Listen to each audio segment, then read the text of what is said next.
Ok, cuando estás listo, Pepe, adelante. Bueno, bien, empezamos ya, ¿no? Bueno, después de una comida no muy copiosa, esto viene bien, sobre todo si hay un buen té o un buen café. Estaba pensando un poco cómo iniciar, ¿no? Y se me ocurre, por mi experiencia en Euskadi, que cada vez que sopla el viento en un bosque, lo primero que agita son las copas de los árboles, ¿no? Si nosotros pensamos en cuál es el punto de inflexión al que se enfrenta el capitalismo a nivel mundial, precisamente lo que estamos viendo es eso. Estamos viendo cómo tanto en el campo internacional, a nivel mundial, en la relación entre las naciones, entre las distintas potencias imperialistas, ¿no? Y también a nivel local, a nivel nacional, la clase dominante está dividida, porque los viejos métodos de dominación no sirven, están cambiando, y eso refleja procesos mucho más profundos y totalmente interrelacionados con la propia crisis orgánica del capitalismo, ¿no? Bueno, no hay día que pase que no haya nuevos elementos de esta situación, ¿no? En la última semana hemos tenido varios, empezando por el apagón y siguiendo luego por los resultados sorprendentes, ¿no?, entre comillas, a pesar de todas las medidas democráticas, de las elecciones en Rumanía, el susto que se llevaron los imperialistas alemanes, ¿no?, en la proclamación de, entre comillas, del gobierno, del nuevo gobierno, y más importante que esto, el conflicto militar que se ha iniciado entre India y Pakistán y que no sabemos qué desarrollo va a tener, ¿no?, en los próximos meses. Y, por supuesto, otro factor importantísimo del que me olvidaba y del que todos seréis conscientes es que habemos papa, ¿no? Tenemos ahí la elección del nuevo pontífice y lo mismo pensaba empezar con una referencia bíblica, ya que habemos papa, pero creo que lo que puede reflejar mejor el debate que vamos a tener ahora es la figura mitológica del dios Jano. Ya sabéis, aquel dios, hijo de Urano, al que Saturno, por lo majo que era, le Ah, concedió. que no tardamos nada, ¿no?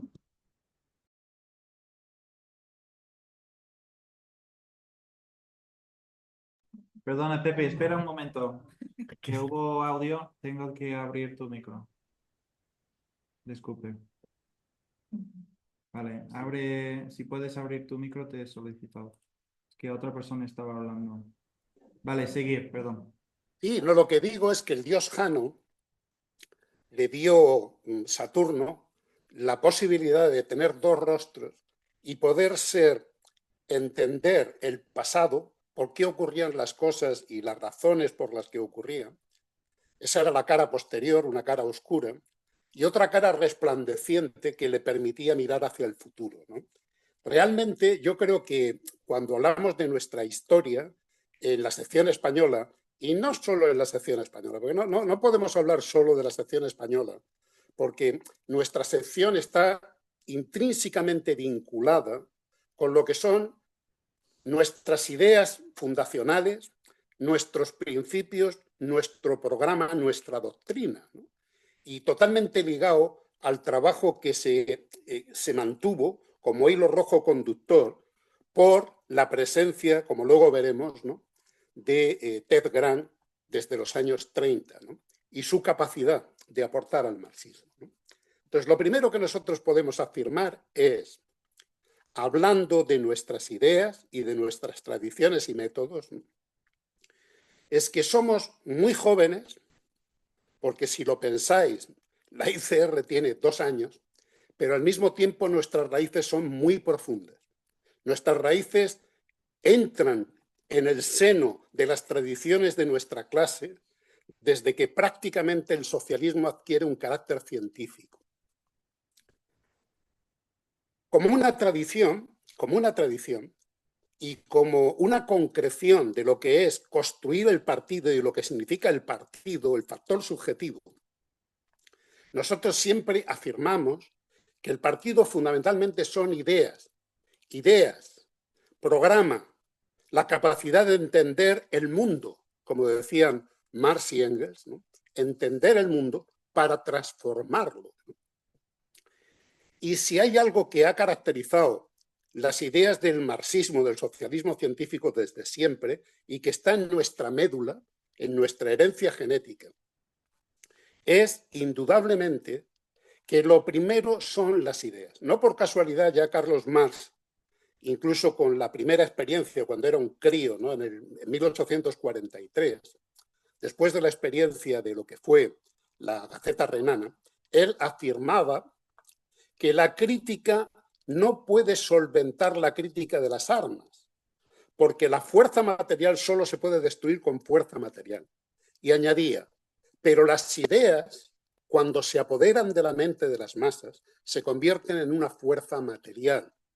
Siempre, desde el primer momento, el tema de incidir en la teoría, en la comprensión del mundo, como una guía para la acción, pero partiendo siempre de la comprensión del mundo, ha sido un leitmotiv de las fuerzas del marxismo y también de nuestra tradición más reciente, ¿no? En ese sentido, como cuando Marx, por ejemplo, una de las pocas veces que perdió los nervios fue en un debate con un antiguo dirigente obrero que se llamaba Weitlin en el año 46, un debate en la Liga de los Justos de Bruselas. Y lo que ahí pasó fue que Marx hizo hincapié en lo siguiente: dirigirse a los obreros sin tener ideas estrictamente científicas y una doctrina concreta es transformar la propaganda en un juego vacío de sentido. Hasta ahora la ignorancia jamás ha servido a nadie. Ahora, muchos dentro del movimiento, incluso los mejores sectores, los que están avanzando más, entre comillas, nos acusan de ser los teóricos, ¿no? Y yo les digo a los compañeros que en ese sentido estemos tranquilos, ¿no? Porque no es una acusación nueva, ¿no? No por casualidad, los narnikis acusaban a los partidarios de Iskra, los primeros creadores del marxismo en Rusia, a Plejánov y al propio Lenin, de ser o de intentar crear una escuela de materialismo dialéctico, mientras que ellos se ponían manos a la obra para acabar con la autocracia, ¿no? Y la respuesta que ellos simplemente le decían era la siguiente, ¿no? En ciertas circunstancias, una bomba es un instrumento muy necesario, pero antes de eso, antes debemos aclarar nuestra mente, no solo lo que no queremos, sino lo que sí deseamos y cómo lograrlo. Yo creo que la experiencia histórica, no lo creo, lo afirmo, demostró quién tenía razón, ¿no? Trotsky, refiriéndose también a Lenin y al periodo en el que tanto bolcheviques como mencheviques conformaron el Partido Socialdemócrata Obrero Ruso, Trotsky explicaba que Lenin, cuando se trataba de establecer el orden del día de cualquier reunión, siempre insistía en que el primer punto de orden del día tenían que ser cuestiones como la clarificación de la naturaleza de la monarquía zarista o el análisis de clase de la revolución y la apreciación de por qué fase estamos atravesando. Y la respuesta siempre de Martov o de Dan, de los mencheviques, siempre era la misma. No somos un club sociológico, sino un partido político. Debemos llegar a un acuerdo no sobre el carácter de clase de la economía zarista, sino sobre las tareas políticas concretas. Y Lenin siempre explicaba a estos enamorados de la política concreta: nuestra política no es de coyuntura, sino que es de carácter principista. La táctica, sin restarle la importancia y el carácter de arte que tiene, es importantísimo, pero la táctica siempre tiene que estar subordinada a la estrategia. Para los marxistas, el interés fundamental de cualquier campaña política consiste en guiar a los trabajadores de las cuestiones particulares a las generales, en mostrarles el carácter real de la sociedad moderna y el carácter de sus fuerzas fundamentales. Eso siempre ha sido nuestro principio. Hablando ya de una manera más cercana, creo que hemos anticipado en el debate anterior nuestro vínculo más directo con la historia de las tradiciones revolucionarias del marxismo en el seno de la clase obrera. Y es concretando, nuestro bagaje se ciñe a todo el bagaje del materialismo dialéctico concentrado en las obras de Marx, de Engels, de Lenin, de Trotsky, con otras aportaciones importantes, como la de Luxemburgo, o incluso algún dirigente, como es el caso de Connolly en Irlanda, y sobre todo con las aportaciones, por supuesto, el Congreso, los 4 primeros congresos de la Internacional Comunista, el Congreso Fundacional de la Cuarta Internacional en el 38, y sobre todo también la aportación posterior, después sobre todo de la Segunda Guerra Mundial, del análisis de esa aplicación concreta de la dialéctica a la realidad, de ese entender que un pronóstico, que una perspectiva siempre es condicional. Una perspectiva no es una letra de cambio que se pueda cobrar y pasar a cobrar en cualquier momento. Puede cambiar, ¿no? Que fueron las aportaciones de Ted Grant, del PCR en su momento, de Ted y del grupo que él representó, ¿no? Bueno, algunos compañeros ya han mencionado en qué se concretó esto. Quiero decir, antes de seguir avanzando, que otra de las características fundamentales de nuestro movimiento y del surgimiento mismo del socialismo científico como una corriente decisiva de la clase trabajadora es su carácter internacional, su carácter mundial. Proletarios de todos los países unidos. Esa ha sido también siempre nuestra norma a lo largo de la historia, ¿no? Algunos compañeros han mencionado cómo, frente a la perspectiva de Trotsky antes de la Segunda Guerra Mundial, fue realmente negada por los acontecimientos. No porque hubiera un error metodológico, sino porque las tendencias que predominaron en esa ecuación tan compleja que es la guerra fueron otras. Y frente a la perspectiva de la caída del estalinismo y la debilidad del reformismo, tuvimos justo lo contrario.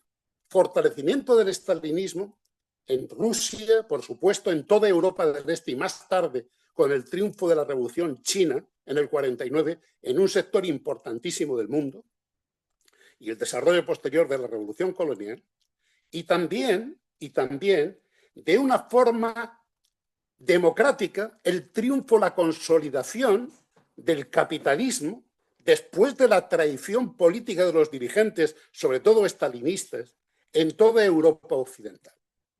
Eso había que verlo, porque eso tenía implicaciones, esos acontecimientos exteriores, esos elementos exteriores de la intervención real de los hombres para cambiar las cosas, tuvieron un peso decisivo, porque lejos de enfrentarse a una situación de crisis y a lo que ello implicaba en el terreno de la lucha de clases, lo que tuvimos fue una estabilización y un auge económico sin precedentes. Claro, entender eso partiendo no de una idea preconcebida, sino de los hechos reales que tuvieron lugar y de la posible evolución que eso tuvo y se concretó, había que utilizar el método del marxismo. El método del marxismo, ¿no?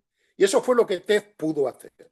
Se han mencionado algunos documentos, ¿no? Yo no puedo citarlos todos, ni mucho menos. Sí que quiero abriros el apetito, porque tenemos el famoso libro del hilo rojo conductor, donde se concentran algunos de los escritos en ese periodo de lo que de Ted Grant, entre otros el que mencionó Leire y mencionó Nani, del 45, el cambio de correlación de fuerzas en Europa y el papel de la Cuarta Internacional, algunos documentos del 46, que fueron el de perspectivas económicas o el de democracia o bonapartismo, y otra serie de documentos a lo largo del tiempo. No puedo incidir en esto. Animo a los compañeros para que consigan ese texto en inglés. En castellano también hicimos una edición, yo creo que fue en el año 2007, y yo el texto lo tengo y no sé si lo podemos conseguir a nivel de lo que es la web, no lo sé. Pero sería muy interesante que le echarais una ojeada.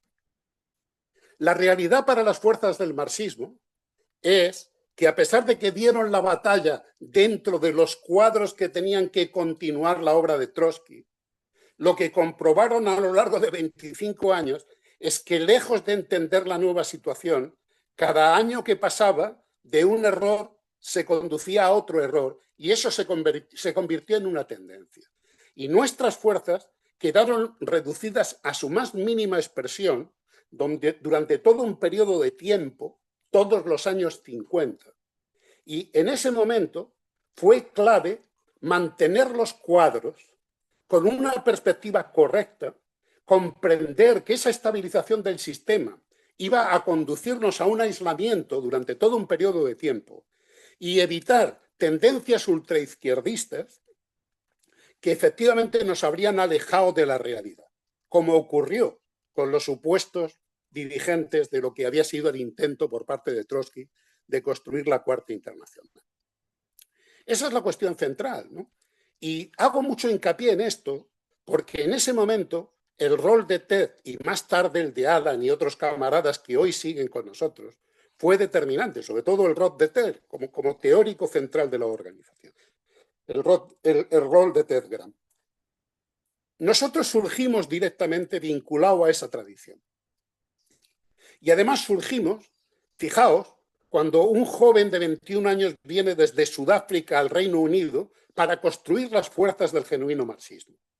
Y además en un periodo, y esto también quiero hacer hincapié, lo hemos dicho otras veces, pero yo quiero que reflexionéis sobre ellos, que fue todo el periodo que se inaugura con la miseria de la revolución traicionada, periodo en el que un genio como Trotsky, que había jugado un papel importantísimo en el triunfo de la Revolución Rusa, teórico de primer grado, formador del Ejército Rojo, etcétera, etcétera, etcétera, fue el periodo en el que él insistió que su papel había sido el más determinante, era el determinante, porque había que mantener limpia la bandera del marxismo, había que mantener los métodos, había que mantener los cuadros para poder enfrentarse en el futuro al cambio de la situación. Y en ese momento surge nuestro grupo y, como digo, después de la Segunda Guerra Mundial quedamos totalmente aislados durante todo un periodo de tiempo. TED, en el año 59, hacemos un documento que es Problemas del entrismo, un documento en lo que venimos a decir nuestras fuerzas son muy débiles, tenemos que estar unidos, tenemos que huir del ultraizquierdismo, tenemos que pensar cuáles son los desarrollos que pueden tener lugar y no podemos alejarnos de la clase, con lo cual, durante todo un periodo, los compañeros hicieron un trabajo de entrismo dentro del Partido Laborista, por supuesto con una táctica muy flexible, y se orientaron conscientemente hacia las juventudes socialistas, el Labour Party Young Socialist, que crean la dirección del Partido Laborista en el año 60 y que luego sufre una serie de avatares que provocan prácticamente su disolución. Y nosotros, con esa perspectiva, siendo un grupo de no más de 50 o 60 compañeros, fuimos capaces de reorientar nuestras fuerzas y en el año 64 empezar a construir lo que se llamó el Militant, el periódico Militant, orientado a las juventudes socialistas desde octubre del 64. En ese momento no seríamos más de 100 compañeros, fundamentalmente en Londres, en Liverpool y también en la zona de Brighton, donde un joven Alan Booth, con pocos años, había estado estudiando en Sussex e hizo un trabajo excelente que tuvo repercusiones importantes, ¿no? En ese año 64 sacamos el número 1 de Militant. Y cuando el Partido Laborista, en la perspectiva después del triunfo del primer gobierno de Harold Wilson, ¿no?, a finales de los 60, ¿no?, desde el 64 al 70, tiene lugar, los compañeros, el partido reactiva de nuevo las juventudes laboristas y nosotros ya en el año 69, cuando se elige el Comité Nacional de las Juventudes Laboristas, ganamos la mayoría. Militant gana la mayoría. Y el primer secretario general de Militant de las Juventudes Laboristas fue Peter Doyle. Y esto, insisto mucho en ello, porque tiene mucho que ver también con el surgimiento, poco después, de las fuerzas de nuestra tendencia en el Estado español.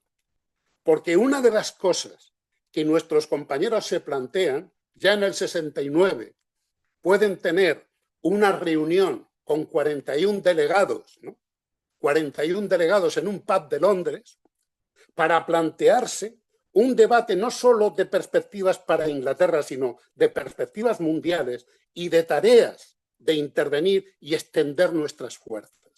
Y una de las medidas que ellos toman es utilizar nuestro control de las juventudes laboristas para hacer hincapié en la intervención en las luchas del movimiento obrero que estaban teniendo lugar y también en apoyar a las fuerzas del marxismo y a las fuerzas de las juventudes que estaban luchando contra Franco. Claro, tenían que hacerlo a través de nuestra intervención en la UCI y curiosamente encargaron de esto a Alan, que fue el primero que se orienta hacia este trabajo con una campaña de solidaridad para proporcionar fondos a las juventudes socialistas y al PSOE, y Alan representa a los laboristas en el Congreso de Toulouse de 1972, donde se produce la renovación, entre comillas, del PSOE, en el año 72.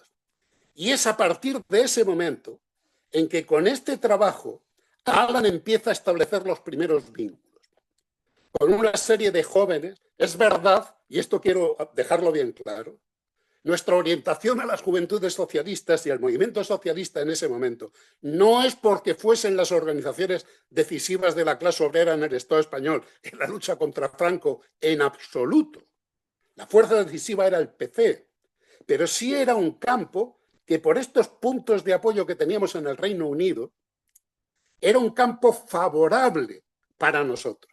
Para que os hagáis una idea, en el año 72 el PSOE hablaba de una militancia entre el exterior y el interior, y el exterior tenía más del 60%, de poco más de 5 o 6.000 militantes, y eso era exagerado, y las juventudes socialistas incluso menos. ¿Qué ocurre? Que se establecen los primeros vínculos y todo eso tiene un desarrollo muy rápido. Tiene un desarrollo muy rápido. En el año 75, en el año 74, en primer lugar, nosotros, a nivel internacional, con una fuerza ya de 500, 600 militantes en el Reino Unido, lanzamos el Comité por una Internacional de Trabajadores, el CIT, en castellano. Y esa organización empieza a nuclear, sobre todo dentro de las juventudes socialistas de la UCI, a través de nuestro trabajo con las juventudes socialistas del Labour, contactos, como decía, en el Estado español, en la lucha contra Franco en clandestinidad entre las juventudes socialistas, pero también en Alemania y en Suecia. Y son el primer referente que podemos tener desde la Segunda Guerra Mundial significativo. En ese momento, el grupo que ya tenemos en el Estado español empieza a desarrollarse. Los compañeros participan en el Congreso de las Juventudes Socialistas que tiene lugar en la primavera-verano del 75 en Lisboa, justo poco después del triunfo de la Revolución de los Claveles. Y nuestra incidencia es una incidencia significativa desde el primer momento, con el trabajo de Alan. Ganamos sectores, ramas completas de la juventud socialista. En Álava, en Navarra, en Sevilla, también en otras zonas del Levante, pero sobre todo en Álava, Navarra, Sevilla y en Madrid, puntos de apoyo muy significativos. Después, nosotros tenemos también todo un proceso de debate, porque desde el primer momento, con la intervención de la CIA a través de la socialdemocracia alemana, empiezan a tenernos con cierto respeto, sobre todo también porque en el Reino Unido nuestra fuerza se desarrollaba de una manera significativa y de los 200 tíos que podíamos tener en el 72, en 74 éramos 500, 600 y en el 76 en el Reino Unido nuestros camaradas ya eran más de 1000. Y eso alertó a la socialdemocracia. Y desde el primer momento nos tuvieron enfilados. Después del Congreso de Lisboa, el quinto Congreso de las Juventudes Socialistas, donde la izquierda era mayoritaria y donde se establecieron probablemente el programa más radical de la historia de las juventudes socialistas desde los años 30, más que el de los años 30, probablemente, ¿no? Y además, claro, en un contexto que eso era lo determinante de la crisis que implicó la primera expresión de la crisis orgánica del sistema en los 70, que se había inaugurado con el estallido del 68 en Francia, me refiero en cuanto a los países capitalistas desarrollados, por no hablar, por supuesto, del mundo colonial, que también hubo acontecimientos tremendos, por supuesto como los de Chile o como todo el proceso en Argentina. Pero en los países capitalistas más desarrollados, ese proceso se inaugura con el tema de mayo del 68, con todo el movimiento también, en el caso concreto de Italia, ¿no? Por supuesto, con la Revolución Portuguesa y con todo el proceso de la lucha contra Franco en el Estado español, además de los acontecimientos que he mencionado a nivel internacional y otros muchos que tuvieron lugar, también en Pakistán y en otras zonas del mundo. Ese era el contexto. Y nosotros, desde el primer momento, el núcleo que tuvimos era tan significativo que muy rápidamente la burocracia del PSOE que se estaba consolidando fue contra él. Nosotros empezamos a publicar un periódico que se llamaba Nuevo Claridad, y eso suena ahora, a algún compañero le puede parecer como una especie de secta, ¿no? Era Nuevo Claridad, haciendo referencia a que el periódico del ala de izquierdas que tuvo el PSOE en los años 30, dirigida por Caballero, se llamaba El Claridad. Y nosotros pusimos ese nombre para vincularnos dentro del trabajo en aquel contexto. No os olvidéis, no es el PSOE de ahora, ni las juventudes socialistas de ahora. En aquel contexto, nosotros pudimos empezar a sacar ese periódico como órgano de la Federación de Juventudes Socialistas de Álava.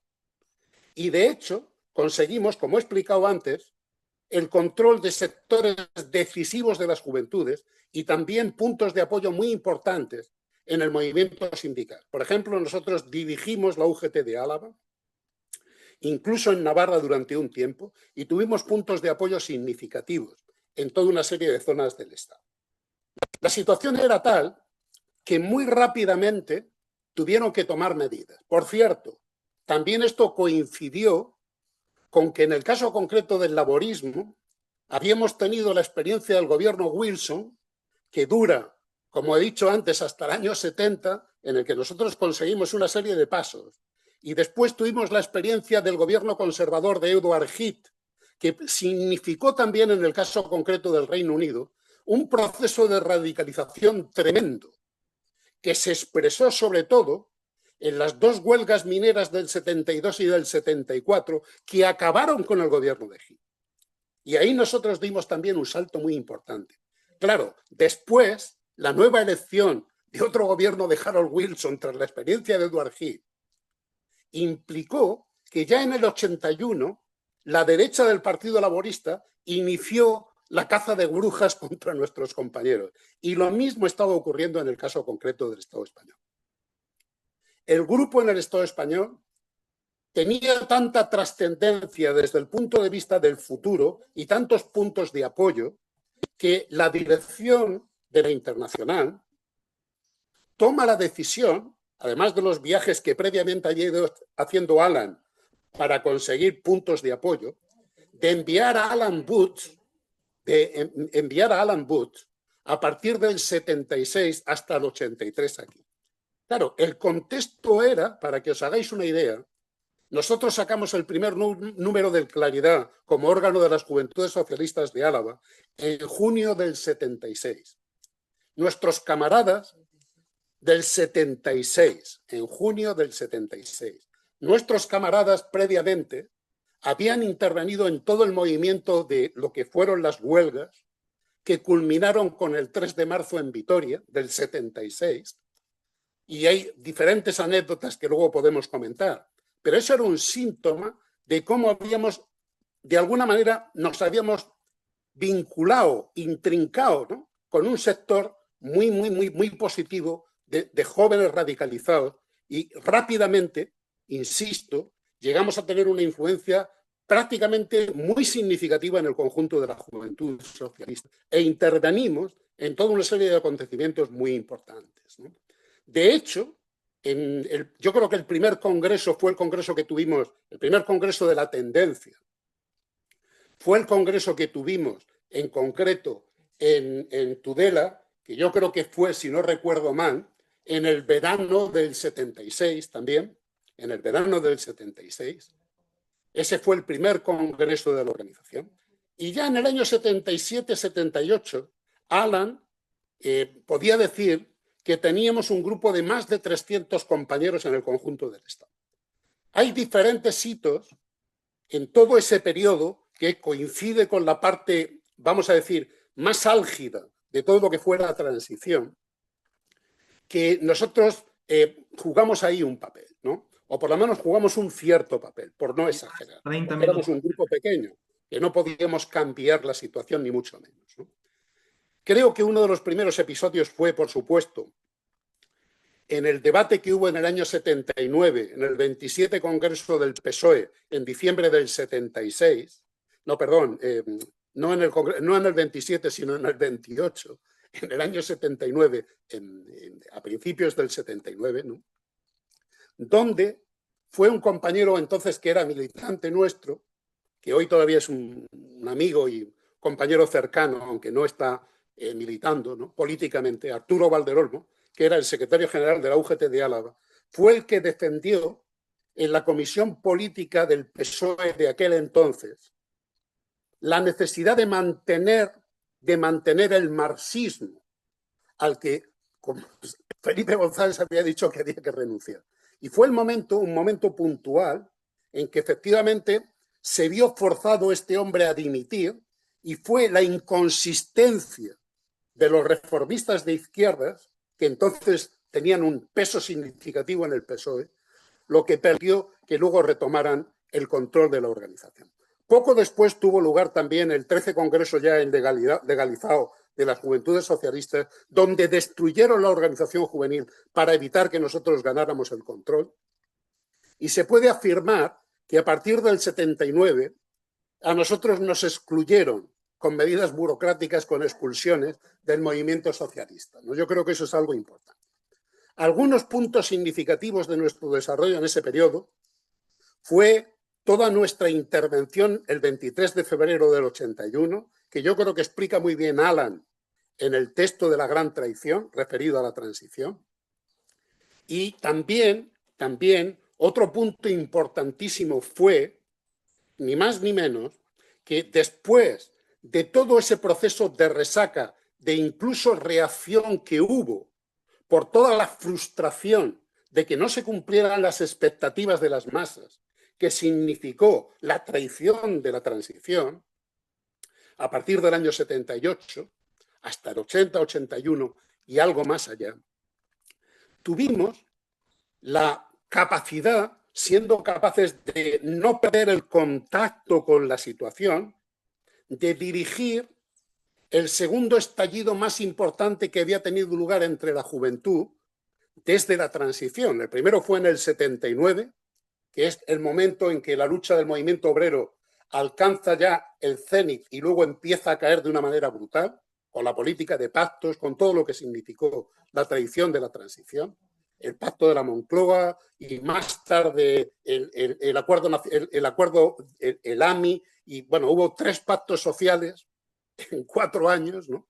Todo eso desmovilizó al movimiento. En el 79 hubo un estallido de la juventud coincidiendo con una movilización impresionante, que insisto fue el cénit de todo el movimiento contra el Estatuto de los Trabajadores, ¿no?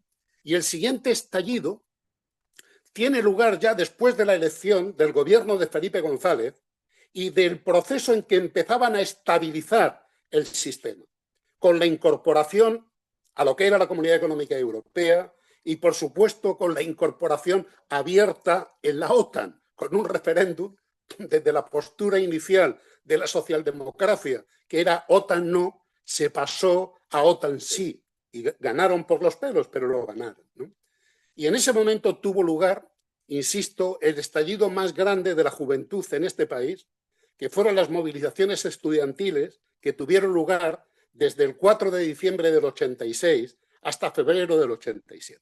En ese momento nosotros podíamos contar con entre 400, 450, 500 militantes, ¿no? Y fuimos capaces, por nuestro análisis, con esa capacidad de entender qué es lo que estaba ocurriendo, qué se estaba gestando en el seno de la juventud, de ponernos a la cabeza de ese movimiento y dirigirlo, con la creación del sindicato de estudiantes, y eso fue algo importantísimo, porque además ha sido probablemente la única vez en la que el movimiento no terminó en una derrota, sino que el movimiento consiguió ventajas desde el punto de vista de los estudiantes significativas y un incremento en los presupuestos destinados a la educación universitaria. Y eso fue prácticas remuneradas en las empresas, etcétera, etcétera, etcétera. Ese fue un poco el periodo. Si lo pensamos, lo decía antes, ¿no? Y lo mismo nos ocurrió en el Reino Unido. Todo el contexto de avance de los 70 estaba tocando a su fin. Había una estabilización del sistema y todo ese proceso se agudiza aún más viéndolo desde un punto de vista retrospectivo y viéndolo desde el punto de vista de hoy, con lo que significó el triunfo de la contrarrevolución burguesa en la Unión Soviética y más tarde en toda Europa del Este y también en la propia China. Por decirlo de alguna manera, toda la situación mundial, el péndulo que había estado girando hacia la izquierda durante todo un periodo, sobre todo, insisto, en los 70, estaba girando en dirección contraria. Y eso fue una de las razones, en mi opinión, que dieron lugar a que tanto en el Reino Unido primero, en 90-92, ¿no?, tuvimos una crisis tremenda y una organización que había conseguido echar tantas raíces que en el año 84 éramos casi 8.000, teníamos diputados, 3 diputados llegamos a tener en el Parlamento, controlamos un montón de concejales y dirigimos el Ayuntamiento de Liverpool, en el Reino Unido, estoy refiriéndome, en Gran Bretaña, ¿no?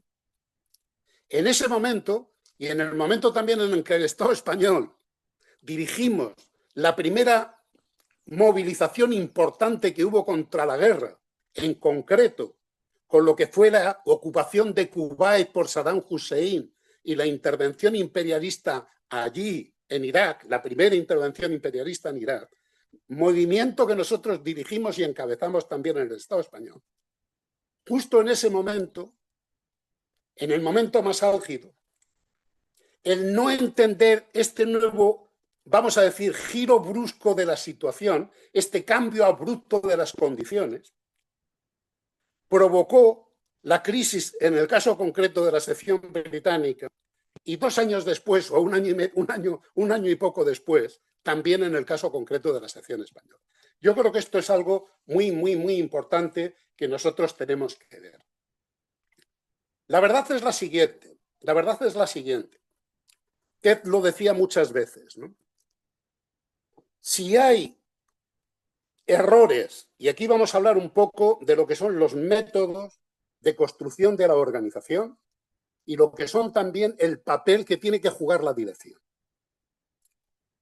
Si hay errores en la apreciación de la situación, nosotros no podemos ser tampoco idealistas cuando hablamos de la construcción del partido.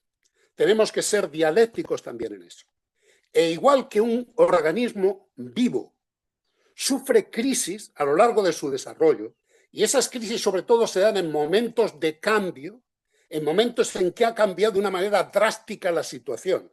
Y si no te adaptas, si no la entiendes, incluso con un gran aparato, incluso con puntos de apoyo significativos, incluso aunque no hayas cometido errores muy graves hasta ese momento, si no eres capaz de contactar, de notar, de percibir, de oler, de palpar el nuevo contexto, errores de perspectivas serios que no se corrigen, y en ello influyen también factores subjetivos, sobre todo esa enfermedad repugnante del prestigismo, esa enfermedad repugnante de considerar que porque soy dirección represento los intereses del partido en abstracto, eso puede conducir a régimen insano y a crisis. Y eso fue lo que vimos en el caso concreto de Gran Bretaña, donde nuestras fuerzas se mantuvieron gracias a la posición de Ted y a la posición de Alan y de otros compañeros. Y también lo vimos en el caso concreto del Estado español a posteriori, ¿no? Aquí influye también mucho el método, los métodos y la tradición y actuación de la dirección. Llevas En el caso 40 concreto, minutos. sí, termino en 5 minutos y luego hay más cosas, porque luego tuvimos otro episodio de esto en el Estado español en 2008-2009, que es lo que sentó las bases para lo que hoy tenemos, ¿no? Pero yo quería hacer hincapié sobre todo en el tema de los métodos y del rol de una dirección. Trotsky siempre insistía en un arte que tenía Lenin, que era el siguiente. Era el arte de ser intransigente en el debate ideológico, pero sin utilizar nunca ni exageraciones, ni descalificaciones, ni rencor, dejando siempre la puerta abierta y cuando el debate político ya estaba zanjado, haciendo cuantas concesiones fuesen necesarias a los que habían sido sus oponentes para que no percibieran ni en el lenguaje, ni en los métodos, ni en los hechos, ninguna idea de posible venganza, de rencor. Y por lo tanto, crear una tradición en que los enemigos de ayer mañana pudieran ser los amigos, incluso aunque hubiera una escisión, porque no fuese posible llegar a acuerdos, a compromisos. Y Ted era de la misma escuela. Y él insistía, claro que el método para construir una organización revolucionaria no puede ser otro que el del centralismo democrático. Claro que sí. El centralismo democrático son la cara y la cruz, el anverso y el reverso de un método muy concreto que lo hemos explicado 1000 veces. Máxima libertad de discutir para tomar una decisión y máxima unidad de acción cuando la decisión se ha tomado. Claro, ahí algunos compañeros dicen, vale, eso está muy bien, eso es una afirmación general totalmente correcta y no puede ser de otra manera. Son el anverso y el reverso de una misma moneda. Pero eso no agota el problema.